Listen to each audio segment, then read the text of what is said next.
Good morning, everybody. Glad to have you here today. Again, I ask you if you will to like, share, comment on the post, and then you can join me in the book of Philippians chapter 4. You probably don't even need to turn to this verse. This verse is very familiar to us. We know the verse even if we don't always practice the verse. Paul writes, rejoice in the Lord always. Again, I will say rejoice. We face trouble. Paul faced trouble. Paul was writing from trouble. Yet Paul is writing this entire letter about joy, about the believer having joy, telling the Philippians to rejoice. And again, this whole letter, that's the theme of what Paul is writing. And again, he's writing from prison. He's writing from being persecuted, incarcerated wrongly for something that he didn't do. And he says, rejoice. And again, I say rejoice. It just doesn't make sense. We all see the news. We all know what's going on around us.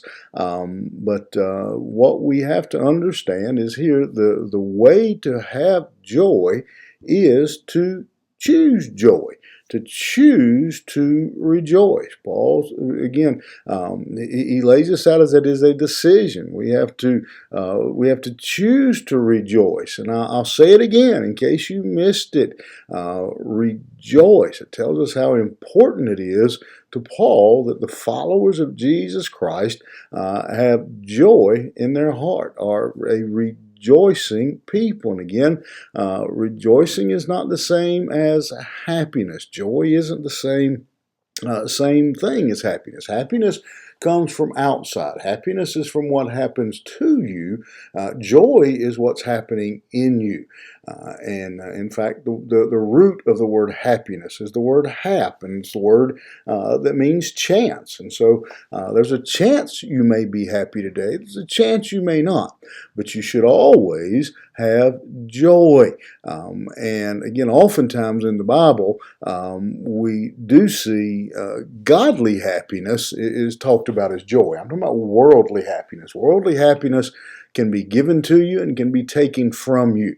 But joy is a word, again, that means it's coming from inside. And again, happiness depends on a lot of things, a lot of circumstances, a lot of what's going on around us. But joy, again, is because we know we have Christ living in us. We know of our eternal hope.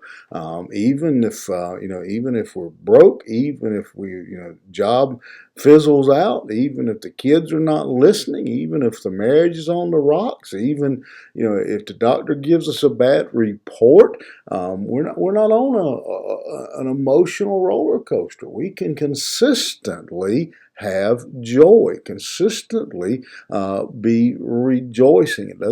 Biblical joy doesn't have anything to do with our conditions, with our circumstance, with what's happening to us. It has everything to do with our stability, the celebration that is going on in our heart, not the celebration that's going on in us because of what Christ has done for us. But Paul reminds us here that it is a choice.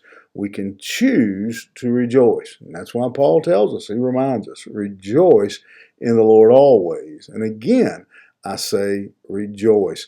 Hope you'll take that today as a challenge, as an encouragement. No matter what this world throws at you, it doesn't matter. You've got Jesus living in you. Go back to that other little song that has been around us all my life. I can remember it from ever. I got the joy of Jesus down in my heart. Where? Down in my heart. And we need to remember that today. Rejoice in the Lord always, no matter what comes at you. All right, have a great day. Rejoice in the Lord always. And again, I say rejoice.